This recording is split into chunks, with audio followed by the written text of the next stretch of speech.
एक खातून शादी के बाद बहुत परेशान थी। रोज़ाना सास से एक झगड़ा,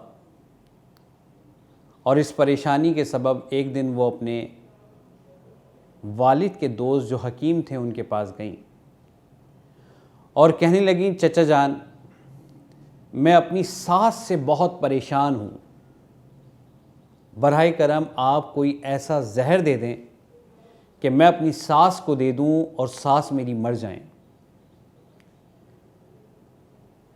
हकीम साहब बहुत समझदार आदमी थे, दूरंदेश थे।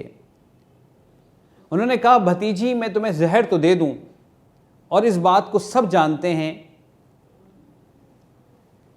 तुम्हारी सास से नहीं बनती, और जब सास का इंतकाल होगा तो सबका शक तुम पे जाएगा।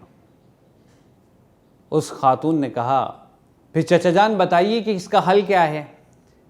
हकीम साहब ने कहा, भतीजी इसका बहुत आसान सा हल है, मैं तुम्हें एक स्लो पॉइजन दे देता हूँ, लेकिन इसके साथ साथ तुमने पूरी कोशिश करनी है कि सास से तुम्हारे ताल्लुकात बहुत अच्छे रहें, बाहिमी मोहब्बत रहे, कोई ऐसी बात ना हो जिससे सास को कोई शिकायत हो, क्योंकि जब इस जहर का असर होगा कुछ माह के बाद और सास का इंतकाल होगा तो तुम पर किसी का शक नहीं जाएगा।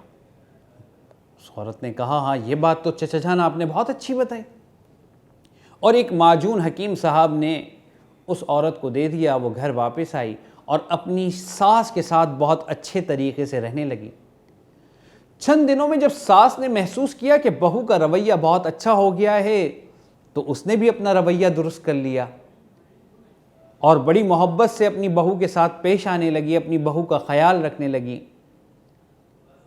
तो वही औरत हकीम साहब के पास पहुंची और कहने लगी, चचा जान, अब मैं चाहती हूँ कि मेरी सास का इंतकाल ना हो, वो जो माजून दिया था उसी के तोड़ के लिए कोई दूसरा माजून दे दीजिए ताकि उस जहर का जो असर है वो ख़त्म हो जाए।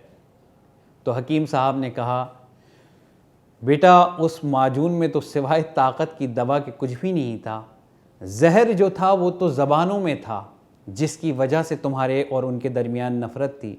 जब तुमने मोहब्बत पेश की और मोहब्बत फ़ातिह आलम, तो मोहब्बत से तुमने अपनी सास का दिल जीत लिया, और जब मोहब्बत पेश की तो सास ने भी जवाब में मोहब्बत पेश की।